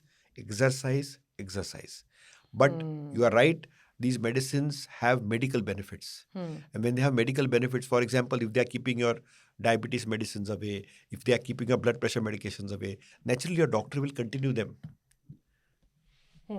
So obviously they need to be given long term. So these are long term medicines, just like you take blood pressure medicines, the way आप blood pressure की दवाई लेते हैं, मधुमेह की दवाई लेते हैं, वैसे ही आप ओबेसिटी डिसीज है तो दवाई, क्रॉनिक डिसीज में दवाई लेनी पड़ेगी, लेकिन उसकी मात्रा, उसका डोज और उसके साथ एक्सरसाइज, ये काफी मेडिकल सुपरविजन में करना पड़ेगा। तो क्या एक अच्छा डॉक्टर आपको एग्जिट स्ट्रैटेजी भी प्लान करके देगा स्टार्टिंग में कि this is how we will drop the weight, this is how we will ensure it does not come back, and this is how we will get off the drug? क्या ये important है?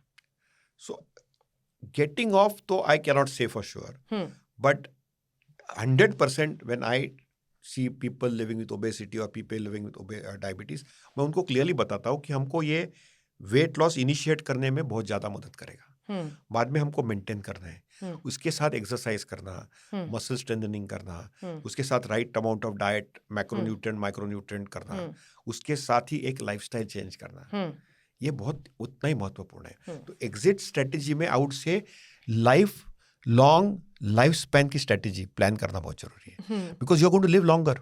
सो if you are to live longer, there is a price to pay, and the price to pay is exercise, the price to pay is happiness, price to pay is good sleep, price to pay is good digital detox. Okay, because you need to have less clutter. There is so much of clutter. आज हमको bombardment of information है, there is information overload, and उसके हमारे brain cells clog होते हैं। तो I think exit strategy में a lifestyle solution, holistic solution बहुत जरूरी है। एक ही चीज से there is no one stop solution. Yes. Sonal ji, yes, I agree that GLP-1 generation has compelling benefits. Compelling यानी उसके बहुत जोरदार बेनिफिट है, लेकिन उसके साथ पैकेज में आपको लाइफस्टाइल जोड़ना ही पड़ेगा, योग, positive thinking, positive reinforcement, image, continuity, ये सब जरूरी है। उसके बिना लिमिटेड ही Limited impact. या तो हमने GLP-1 के बारे में बहुत सारी बातचीत करी है, पर my understanding is that we have only scratched the surface on GLP-1. Current जो जनरेशन ऑफ GLP-1 चल रहे हैं, that is just the tip of the iceberg. 100%. Future में बहुत कुछ होने वाला है, तो उसके बारे में बताइए आप हमें थोड़ा कि आगे जो मेडिसिन आने वाली है मार्केट में वो क्या क्या करेंगी. तो आपने एकदम सही बताया कि करंट जनरेशन ऑफ GLP-1 है, ये इन्फेंसी में है और इन्होंने इतने अच्छे रिजल्ट बताए हैं. तो इसके बाद जो ट्रिपल एजेंट आने वाला है जिसका नाम है रेटाट्रुटाइड, उसका जो वेट लॉस और उसके जो बायोकेमिकल इम्पैक्ट और मेटाबॉलिक इम्पैक्ट और हार्ट का इम्पैक्ट इतना ज़्यादा है कि वो बैरिएट्रिक सर्जरी के इक्विवेलेंट है. ओके, ओरल टैबलेट्स आने वाली है, जैसे हफ्ते में ओपरा करके गोली है, ऑलरेडी फेज 3 भी कंप्लीट कर चुकी है, उसका लेबल इंडिकेशन और अवेलेबल भी हो जाएगी 2-3 महीने में अमेरिका में, और शायद इंडिया में एंड ऑफ द ईयर भी आ जाएगी. और ये हाई डोसेस भी आ रहे हैं. तो इसमें जो नेक्स्ट जनरेशन आ रहे हैं एजेंट्स, ऑलमोस्ट 300-400 अलग अलग कंपाउंड्स है, अलग अलग पार्ट्स ऑफ द वर्ल्ड में डिस्कवर कर रहे हैं. इसमें भारत और चीन में भी खुद के इंडिजिनस GLP-1 बन रहे हैं, और इसके ऊपर भी अभी संशोधन जारी है जी. तो इसके लिए ये जस्ट बिगिनिंग है ये आउटकम्स के लिए. तो हमारा जो मॉडर्न मेडिसिन है ये आउटकम ड्रिवन है, यानी इसमें से हम लाइफ स्पैन कितना बढ़ा सकते हैं, इसमें हम हार्ट अटैक कितना कम कर सकते हैं, इसमें हम हमारा जो हार्ट फेलियर है उसके कुछ इम्पैक्ट होता है क्या, किडनी में उसका फेलियर नहीं हो, उसको डायलिसिस नहीं लगे, उसका कितना किडनी आउटकम. सो ये आउटकम ड्रिवन मेडिसिन है.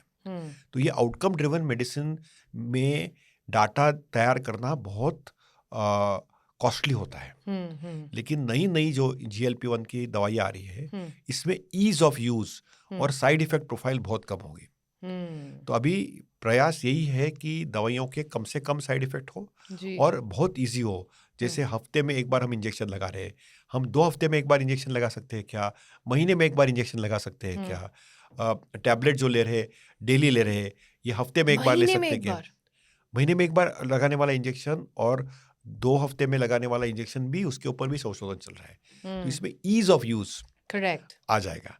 और अभी टेक्नोलॉजी भी बहुत एडवांस हुई है. पर सर इसमें एक जो एक तरह से कॉशन है, इसमें एक तरह से जो क्रिटिसिज्म भी वो आता है वो ये है कि GLP-1 की जितनी भी डिटेल स्टडीज़ हुई हैं वो इंडियन बॉडीज़ पर नहीं हुई हैं, वो ये सब वेस्टर्न बॉडीज़ हैं, और ज़्यादातर जो ट्रायल्स भी हुए हैं वो बाहर हुए हैं. तो क्या ऐसे केस में हमें किसी इंडियन ड्रग्स का वेट करना चाहिए जो इंडिया के लिए ज़्यादा सूटेड होंगी, कुछ इंडियन कंपनीज का वेट करना चाहिए? सोनल जी, आपको 2 चीज़ें, बहुत अच्छा प्रश्न पूछा आपने. पहले तो आप सराहना करते हैं हमारे ड्रग कंट्रोलर की. उन्होंने अभी क्या किया कि दवाई कोई भी इंडिया में अप्रूव करने के पहले भारतवंश में एक सब्सटैंशियल पॉपुलेशन का स्टडी होना जरूरी है. तो ये जितने भी आप जो GLP-1 लेते हैं, जैसे सेमाग्लूटाइड ओरल हो, इंजेक्टेबल हो, या इवन ट्रेज़ापेटाइड हो, ये सब में भारतीय पॉपुलेशन था बड़े बड़े ट्रायल्स में भी. और काफ़ी ये ऐसे एजेंट्स हैं जिनका अवेलेबिलिटी भी नहीं है इंडिया में, लेकिन भारत में उनका ट्रायल हो चुका है. अच्छा. तो इसका ये हम करंट गवर्नमेंट का सराहना करना चाहते हैं. इसका नंबर ज़्यादा होना चाहिए, या इंडिया स्पेसिफिक जैसे जापान में होता है वैसे इंडिया स्पेसिफिक ट्रायल होना चाहिए. पर लॉन्गिट्यूडनल स्टडी नहीं, but India specific trials for registration, ये भी एक इम्पॉर्टेंट सब्जेक्ट है. उसके ऊपर सेपरेट डिस्कशन हो सकता है, लेकिन जरूरी है, ये पॉइंट बहुत जरूरी है. लेकिन उसके लिए भारतीय कंपाउंड जनरेट करने के लिए, क्योंकि कोई भी दवाई में आने में उसके पहले का रिसर्च ऑलमोस्ट 10-15 साल का होता है, और उसके ऊपर आउटकम्स ट्रायल्स, इसके ऊपर काफ़ी टाइम लग जाता है. तो इसलिए ये वेल स्टडीड मॉलिक्यूल्स है, और इसके लिए हम नहीं कह सकते कि भारतीय पॉपुलेशन में नहीं एक्सपेरिमेंट किया है. काफ़ी एक्सपेरिमेंट हो चुके हैं, लेकिन उसकी मात्रा ज़्यादा होनी चाहिए. और अभी भारत सरकार ने भी एक जो विंडो पीरियड है क्लिनिकल ट्रायल्स का शॉर्टन किया है रजिस्ट्रेशन के लिए. क्योंकि ग्लोबल बिडिंग होती है इसके लिए। तो ये भी एक महत्वपूर्ण सेगमेंट है, लेकिन जरूर भारतीयों में भारतीय सॉल्यूशंस लाना ये बहुत जरूरी है। That I completely agree with you कि, और हमारी जो हमको बोलते हैं कि वर्ल्ड की हम फार्मेसी है, तो वहाँ पे भारतीय कंपाउंड्स भी आएगी, उसको भी 1-2-3 साल में भारतीय बड़ी बड़ी कंपनियां भी है, हम उसके अभी ये शो पे बता नहीं सकते, उसमें जरूर आ जाएगा। जैसे अभी इनहेल्ड इंसुलिन आया है भारत में, ओके, भारतीय कंपनी ने किया है। तो जैसे सिप्ला जैसे कंपनी ने अभी इनहेल्ड इंसुलिन लाया है, तो हम उनकी सराहना करते हैं। तो ये भारतवंश में टेक्नोलॉजी और सोफिस्टिकेशन और फार्मास्यूटिकल केमिस्ट्री काफी एडवांस्ड है। तो हम आशा करते हैं कि भारतीय लोगों के लिए भारतीय सॉल्यूशन जरूर हमारे साइंटिस्ट करेंगे। जैसे हम चंद्रयान है, हमारा समुद्रयान है, वैसे ये थेरेपी स्पेस में भी हम वर्ल्ड के नंबर 1 एक्सपोर्टर है फार्मास्यूटिकल कंपाउंड्स के। तो भारतीय सॉल्यूशन भी जरूर आएंगे, लेकिन अभी नहीं आए हैं। अभी जो हमारे पास अवेलेबल है, इसके ऊपर काफी भारतीयों पे रिसर्च है और एक्सपोजर भी है। अभी कुछ इंडियन ब्रांड्स हैं जो इस पर काम कर रहे हैं, और आने वाले समय पर हमने देखा है कि ये ड्रग्स जब इंडियन ब्रांड्स बनाएंगे तो चीपर भी हो सकती हैं। बिल्कुल बिल्कुल बिल्कुल, लेकिन हमको लगता है कि चीपर तो जरूर हो गए, अफोर्डेबल एक्सेस ये बहुत एक महत्वपूर्ण सेगमेंट है। जो ऑलमोस्ट 10-12 हज़ार रुपया 2.5 मिलीग्राम के लिए लग जाता है, महीने में खर्चा आ जाता है। तो ये फिर भी थोड़ा सा middle class, upper middle class के ऊपर ही अफोर्डेबल एक्सेस है, वो उसका कॉस्ट कम करना जरूरी है। जैसे पर ज़्यादा ऑफ पेटेंट हो जाएगा तो ज़्यादा एक्सेसिबल जरूर होगा जी। लेकिन जो मधुमेह चर्बी की जो बीमारी है वो भी एक अफोर्डेबल पॉपुलेशन में है, क्योंकि एफ्लुएंजा है, मैंने जैसे बताया, तो इसलिए ये एफ्लुएंट पॉपुलेशन में ही होने वाली बीमारी है। तो मोटापन के जो बीमारी है, एक्चुअली जो खर्चा है वो दवाइयों में नहीं है, वो लाइफस्टाइल में नहीं है। जो खर्चा है वो कॉम्प्लिकेशंस में। जो कॉम्प्लिकेशन हम ट्रीट करते हैं, किसी को डायलिसिस लगता है, किसी को किडनी ट्रांसप्लांट लगता है, किसी को बाईपास एंजियोप्लास्टी लगती है, किसी को पेरिफेरल एंजियोप्लास्टी लगती है, तो खर्चा, the cost is in the complication. और हमारा मकसद होना चाहिए कि हमारे जो पीपल लिविंग विद ओबेसिटी है, they should remain complication free. So complication free world, हाँ, बहुत जरूरी है। हम तो तुरंत, आपने जैसे बताया, आपकी जो आइडिया है सोनल जी, कि आपको एक थिन इंडिया चाहिए, you know? नहीं, मुझे नहीं चाहिए, मैं तो सोच रही हूँ कि अगर ये सबको एक्सेसिबल हो जाएगा तो सभी लोग पतले हो जाएंगे। हमारी जो मनोकामना है कि हमारी फर्स्ट ऑब्जेक्ट क्या है कि किसी को कोई कॉम्प्लिकेशन नहीं हो। We should have a complication free people living with obesity, complication free people living with diabetes. वो हमारा फर्स्ट स्टेप है। सेकंड स्टेप है कि ये जो वेट जो घटा है, फैट जो घटा है, वो मेंटेन होए, रीगेन नहीं आए, और उसके साथ थोड़ा आपका मसल मैन, मसल वुमन होना बहुत जरूरी है। तो right mix of fat loss with appropriate muscle, ये दोनों का समीकरण जुड़ना बहुत जरूरी है जी। और उसके साथ मेंटल हेल्थ इतनी महत्वपूर्ण है। आई स्टिल फील, मैं बार बार आता हूँ, माइंड इज बॉडी। बहुत सारे लोग हैं जो अभी तक एक्सेप्ट नहीं करते कि मेंटल हेल्थ इश्यूज हो सकते हैं, क्योंकि हम डिनाइल, इंडिया इज ऑल्सो, आपने बोला कि India is a lazy country, gossip country, लेकिन we are in denial mode. हम एक्सेप्ट नहीं करते कि हम गलती कर रहे हैं, हम ना गलती करते ही जाते हैं। तो ये साइकिल ब्रेकर है। ये दवाइयों का क्या फायदा है कि हमको पता है कि आपको ये 4 चीजों खाएंगी, इसमें कार्बोहाइड्रेट ज्यादा है, हमारा मधुमेह बढ़ेगा, वजन बढ़ेगा, फिर भी हम वही चीज बार बार खाते हैं। और हमारे यहाँ त्योहार बहुत है, और हम हर चीज सेलिब्रेशन जो होता है वो खान पान से करते हैं। अरे सर, अब तो 10 मिनट में त्योहार है।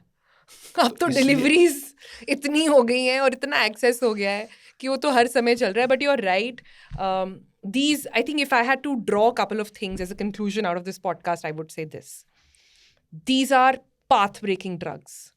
They will change the way we live. They will change the way we treat medicine. They will change an entire generation. Like you said, there will be a GLP-1 generation. As long as we remember that we're taking it for the right reasons, as long as we remember that we're taking it with the right doctor, and as long as we remember that the key to good health is good muscle, as long as we remember all of that, I think we are sorted and we'll have to work in that direction. On that note, I have a fun game for you. हम doctor versus internet पर क्या करते हैं, इतनी advice क्योंकि चलती है internet पर, और हम चाहते हैं कि लोग ये सारी बकवास जो एडवाइस है वो ना देखें, एक डॉक्टर वेरीफाइड न्यूज़ ही देखें। तो हमने कुछ वीडियोस निकाल के रखे हैं आपके लिए जो लोग बोलते रहते हैं इंटरनेट पर, और हम चाहेंगे आप उसको देखकर बताएं क्या सही है, क्या गलत है, क्या गार्बेज है। ठीक है, तो आपको हमें ये बताना है। तो मैं कुछ वीडियोस आपके सामने प्ले करूंगी। जरूर।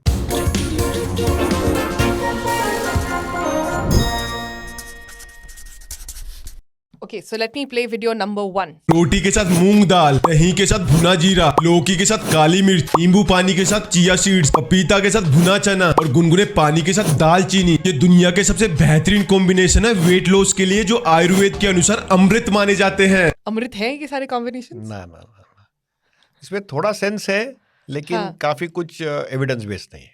थोड़ा सेंस है, बाकी सब नॉनसेंस है। इसमें क्या है कि ये जो पैकेजिंग है ना, ये सही नहीं है। हम्म हम इंटीग्रेटेड मेडिसिन में रिसर्च भी करते हैं, हम्म तो जो जड़ियाँ बूटियाँ होती है वो इंटीग्रेट करनी पड़ती है हमारे लाइफस्टाइल के साथ। हम्म तो the way he has told is very sensationalization and not evidence based. तो इसको आप क्या रेटिंग देंगे? 0 to 5? 0 to 5 में I will give may be 1 or 2। 1 or 2, not more than that. Okay, let's see this. बढ़ा हुआ पेट वैसे भी गैर अखलाकी चीज़ है, वरना खाई मखा में डेफिनेटली ये आपको बीपी देगा, आपको शुगर देगा और उसका लोड जो है गुर्दों पर आएगा। लेकिन एक इलाज ऐसा है कि तक तो सही बोल रहे हैं। के खौरदन की दवाओं में मैं आपको नहीं ले जा रहा, मैं एक आसान इलाज बता रहा हूँ। आपके पास सिर्फ 2 तेल होने चाहिए। एक तेल तो होगा अलसी का तेल, 1 किलो वो ले लीजिए, और 1 किलो लहसुन का तेल गार्लिक ऑयल आप बना लीजिए। आधा किलो लहसुन 1 किलो सरसों तेल में आप उसको जला लीजिए, पका लीजिए, छान लीजिए। अब ये दोनों तेल हिफाजत से रखिए। एक रैपिंग, फूड रैपिंग प्लास्टिक होता है। अब क्या करना है, रोजाना रात को एक दिन अलसी का, दूसरे दिन लहसुन का तेल, आपने 1 चाय का चम्मच तेल ले लिया, वो तेल लेके लेट गए, लेट के पेट में अच्छी तरह उसकी मालिश करनी, प्लास्टिक लपेट दें।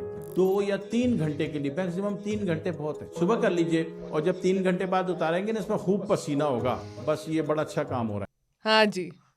0 on 5 बिल्कुल नहीं, इसमें कोई दम नहीं है। कोई दम नहीं। इसमें कोई दम नहीं है। एनेक्डोटल बोलते हैं इसको, हमारे परिभाषा में एनेक्डोटल बोलते हैं। इसमें कोई एविडेंस बेस्ड नहीं है, साइंस नहीं है, ये एनेक्डोटल कोट है। तो इसमें कोई बेसिस नहीं है, इसका बायोलॉजिकल बेसिस 0 है। अगर कोई भी देख रहा है, चाहे फैट लॉस पे है, चाहे वेट गेन पे है, चाहे मसल गेन पे है, चाहे बूढ़ा है, चाहे उम्र है, चाहे जवान है, अगर आपकी पहली ड्रिंक ब्लैक कॉफी और 1 चम्मच देसी घी है ना, आप सिर्फ 15 दिन ट्राई करें, उसके बाद आप 16वें दिन खुद उसको छोड़ नहीं पाएंगे। सुबह उठते ही हाँ, सुबह उठते ब्लैक कॉफी और 1 चम्मच घी। ये मैंने खुद ट्राई करा है और ये इतना गंदा है। I can't tell you how disgusting it is. Again non evidence based, anecdotal, 0 evidence, may be deleterious to health. I am not so sure इसका कोई वैलिडेशन है। कोई वैलिडेशन?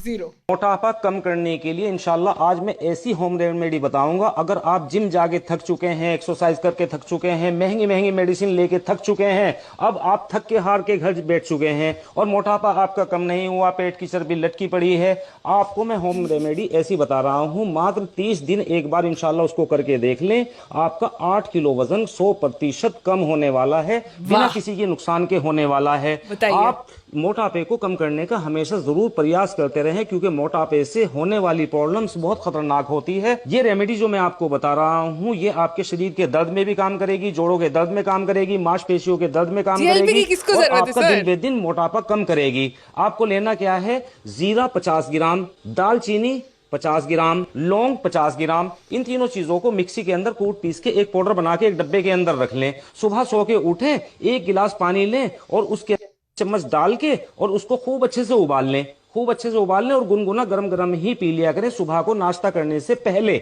सुबह को नाश्ता करने से पहले अगर आप शुगर के पेशेंट नहीं हैं तो उसके अंदर आप 1 चम्मच हनी यानी शहद आप उसके अंदर मिला के ले सकते हैं। आप देखेंगे मात्र 28 से 30 दिन के अंदर ही इंशाल्लाह 8 किलो वजन कम होने वाला है। आप कमेंट्स के बताइए सर। तो अभी ये जो जेंटलमैन है, ये अच्छे एजुकेटर है, मोटापा के कॉम्प्लिकेशंस के बारे। ओके, दूसरी बात यह है कि इसमें जो सिनामन है, इसके मधुमेह के ऊपर कोई इफेक्ट है, लेकिन बट एक चीज मैं आपको बताना चाहता हूँ कि जब हम बॉईल करते हैं ना, तो इनके जो इंग्रेडिएंट्स होते हैं ना, जो एंटीऑक्सीडेंट होता है, वो सब निकल जाता है। कभी कभी वो बॉईल हो जाता है, कुक हो जाता है। हमारे इंडियन फूड में काफी चीजों को कुकिंग प्रैक्टिसेस की वजह से फूक देते हैं हम उसको। ओके, मैं सबसे एक कॉमन एग्जांपल दूंगा आपको। हाँ। हमारे घर में बादाम हम सोक करते हैं, करेक्ट?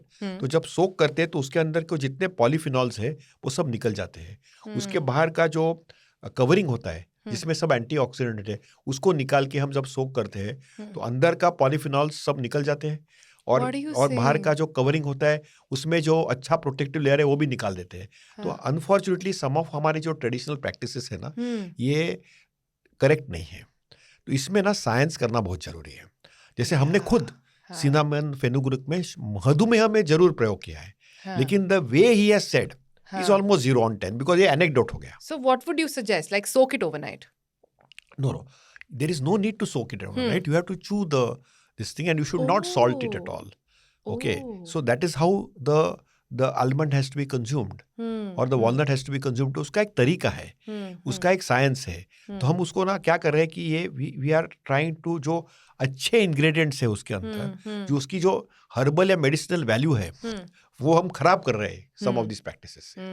तो उसके लिए ये थोड़ा सा कॉशन है। उन्होंने जैसे हनी बताया, तो हनी में तो प्योर शुगर है। उन्होंने ये भी बताया कि डिस्क्लेमर भी दिया, लेकिन इनकी जो अप्रोच है, ये जो आप अलग अलग जो वीडियो दिखा रहे हैं, ये लोग बहुत अच्छे एजुकेटर हैं क्योंकि इनके अच्छे फॉलोअर्स है, लेकिन जो मैसेजिंग है ये रॉन्ग है। तो और इन इसके वाले का लिए ना नंबर भी दिया हुआ है। इनको नंबर मिला के आप कितने नंबर देंगे? नहीं, हम तो 0 out of 5 उतना ही मिलेगा, बिकॉज मेडिसिन में हमको एविडेंस बेस्ड मेडिसिन का एरा है। इसमें वैलिडेशन के लिए रैंडमाइज कंट्रोल ट्रायल की जरूरत होती है।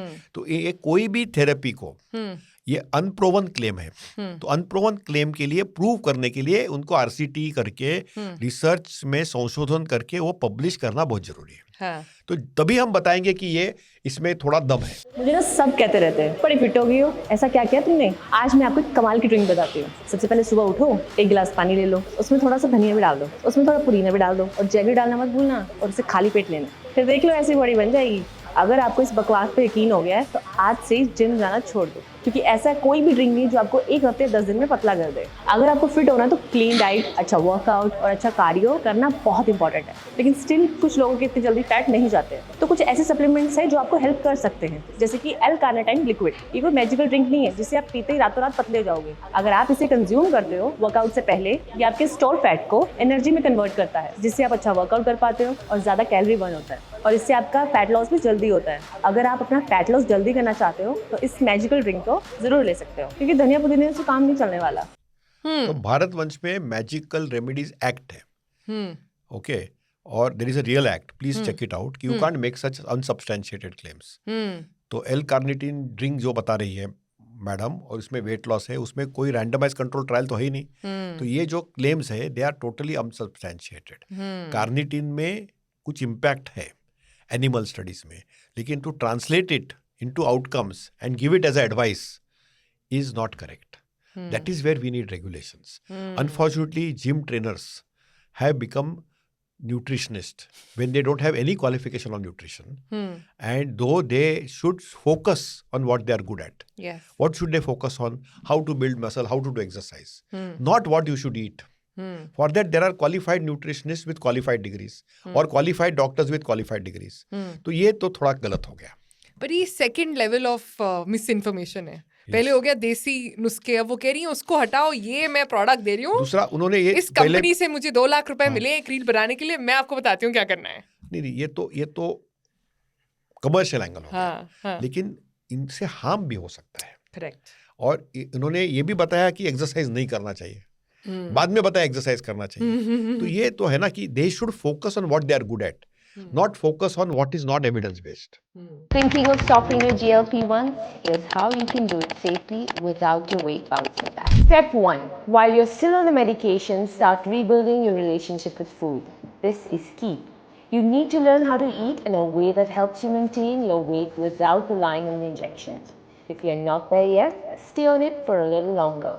Work with a nutritionist. Step 2. Fix your gut. GLPs can shift your gut bacteria and that impacts your hunger and mood. So load up on fiber. Add prebiotics and probiotics which help your body start making its own GLP-1 naturally. Step 3. Taper down slowly. Don't go cold turkey. Drop your dose gradually so your body has time to adjust. Step 4. Still feeling hungry on a lower dose? That's okay. Stick to the lowest dose that keeps you stable while you keep working on your food habits. This isn't just about coming off the shot, it's about building a new foundation. If you do this right, you'll stay in control, even without the medication. And at New Health, we're here to help you every step of the way. उनका 1 और 2 point ठीक है, लेकिन उनका 3 और 4 point बिल्कुल गलत है। और उन्होंने सिर्फ फोकस किया है डाइट पे, और उन्होंने focus muscle building, muscle strength पे बिल्कुल नहीं किया है। और थर्डली, वो क्वालिफाइड नहीं है उसको टेपर ऑफ करने के लिए। Okay, so whatever she is saying in that space कि आप टेपर करिए, that has to be done under medical supervision. So they have to partner with a doctor and collaborate. तो पहला जो point है कि फूड के साथ रिलेशनशिप बनाना, ये सही है। गट बैक्टीरिया एंड गट को मेंटेन करना, वो भी सही है। लेकिन उसके बाद जो भी बताया है वो सही फाइबर और मल्टीविटामिन से काम नहीं चलेगा, आपको मसल ट्रेनिंग करना पड़ेगा। बट मसल ट्रेनिंग एंड एक प्रोटोकॉल जो है, it has to be in partnership. So multiple जो ये इसमें जो आपने देखे कि जड़ी बूटियां या फिटनेस ट्रेनर्स या dietitians, they have to collaborate with the medical community so that we can help to have a healthy society और a wellness space. Points? Maybe 1 or 2 out of 2, maybe 2. 2, okay. भाई ये बादशाह, राम कपूर, कुशा कपिला, हर दिन ये celebs पतले कैसे होते जा रहे हैं? तुझे क्या लगता है? पता नहीं, पर इनकी फोटोज पे लोगों ने कमेंट भर दिए हैं, ओजेम्पिक, क्या है ये? इन्होंने लिया या नहीं पता नहीं, लेकिन इंडिया में तो ये आग की तरह फैल रहा है। लोग इसे इंजेक्शन की तरह नहीं, शॉर्टकट की तरह ठोक रहे हैं। ये एक डायबिटीज का इंजेक्शन है जो लोग अब वेट लॉस के लिए ले रहे हैं। भाई साहब, इसका असली नाम सेमाग्लोटाइड है और ये 15,000 का है। लेकिन असली गेम कुछ और है। लोग इसके महंगे होने की वजह से लिराफिट ले रहे हैं, जो कि लिराग्लुटाइड है, क्योंकि शॉर्टकट पे तो हमेशा भीड़ होती है, चाहे उसके साइड इफेक्ट्स भी हो। भाई मुझे भी चाहिए ये शॉर्टकट। पहले सुन तो ले, ये क्या करता है? ये इंसुलिन को कंट्रोल करता है और डाइजेशन को स्लो कर देता है, जिस वजह से भूख नहीं लगती। तो मस्त है ना, वेट लॉस बिना मेहनत। हाँ, वॉमिटिंग, डायरिया, मसल लॉस भी फ्री में मिलेगा। और अगर ज्यादा लकी रहा तो पैनक्रियाज का इन्फ्लेमेशन, किडनी और गॉल ब्लैडर इश्यूज भी बोनस में। ऐसे तो ये डायबिटिक्स भी लेते हैं, उनको प्रॉब्लम नहीं होती। भाई, डायबिटिक्स की बॉडी में ऑलरेडी इंसुलिन का इशू है, तो उनके लिए एक सॉल्यूशन हो सकता है। लेकिन जिनकी बॉडी ठीक है, वो क्यों अपने हार्मोन्स की बैंड बजा रहे हैं? और छोड़ते ही वेट डबल स्पीड से वापस आएगा। तो अंदर से फिट होने पे ध्यान दे। It's a good one. We have a winner. We have a winner. We have someone with 3 on 5 or 4 on 5. It's a good educational piece, a little dramatic, but well done. So I think all of them are in the space of wellness, either for commercial reasons or for non-commercial reasons. So I think we should compliment them. Some of them were wrong, some of them had commercial interest. They were trying to tell, because they think they have discovered something new. So my advice to each one of them is that even if you get a 0, it should be an inspiration for you to do research. India was the science capital of the world 5,000 years back. हमारी प्राचीन परंपरा थी कि हम world के number 1 थे। तो अभी आपने जो भी नुस्खा निकला है, उसके ऊपर आप संशोधन करिए, उसकी कोई डॉक्टर या साइंटिस्ट के साथ कोलैबोरेशन करके उसका संशोधन, शोध निबंध आप ग्लोबली पब्लिश कीजिए और फिर एक्सेप्ट करिए। मे बी आपके पास सॉल्यूशन हो, लेकिन अभी आप जो बोल रहे हैं ना, वो एनेक्डोटल हो जाता है। फिर उसका लोग हंसी मजाक उड़ा सकते हैं। हमको बिल्कुल आपका हंसी मजाक नहीं उड़ाना है, क्योंकि आपको लोगों को हेल्प करना है। उससे भले आपको कमर्शियल गेन हो या ना हो, लेकिन हमारा यही है कि हमारे पास department of science and technology है, ICMR है, आयुष मिनिस्ट्री है, उनके पास रिसर्च ग्रांट्स है। आपके पास कोलैबोरेशन करके आप एम्स आयुर्वेदा में जाओ, एम्स एलोपैथी में जाओ, मेडिकल कॉलेजेस में जाओ और उनके साथ इधर एलोपैथिक डॉक्टर, आयुर्वेदिक डॉक्टर के साथ कोलैबोरेशन करके साइंटिफिक रिसर्च पेपर्स करो। बिकॉज अभी जो करंट एरा है और करंट जो दवाई है, ये सब साइंस ड्रिवन है, करेक्ट, रिसर्च ड्रिवन है। इनके इफेक्ट, साइड इफेक्ट्स पूरे पब्लिश्ड है। उसके ऊपर एक ड्रग कंट्रोलर रेगुलेटर बैठता है। तो ये बहुत जरूरी है इनको बिना। जी, on that note, thank you so much doctor Joshi. I think मेरे सारे नोट्स खत्म हो गए हैं। मैंने 4 पन्ने के नोट्स लिखे थे कि मुझे सारे सवाल आज GLP-1 के पूछ लिए, आपने सारे का जवाब दिया। Thank you very very much. And like we keep telling everybody, इस समय इतनी मिस इन्फॉर्मेशन है हेल्थ को लेकर। इट्स वेरी इंपॉर्टेंट कि लोग सारी इन्फॉर्मेशन सुनकर अप्लाई करना बंद करें। जो लोग खुद ने कुछ अच्छा कर लिया है तो उनको लगता है सबके लिए भी वो काम करेगा, वो करना बंद कर दें और एक डॉक्टर वेरीफाइड न्यूज़ देखें, which is why we exist, which is why health wealth also exist, कि हम सिर्फ डॉक्टर वेरीफाइड खबर ही लोगों तक लेकर जाएं. सो उस पर पूरी जानकारी देखने के लिए बहुत बहुत शुक्रिया. Thank you so much. Thank you.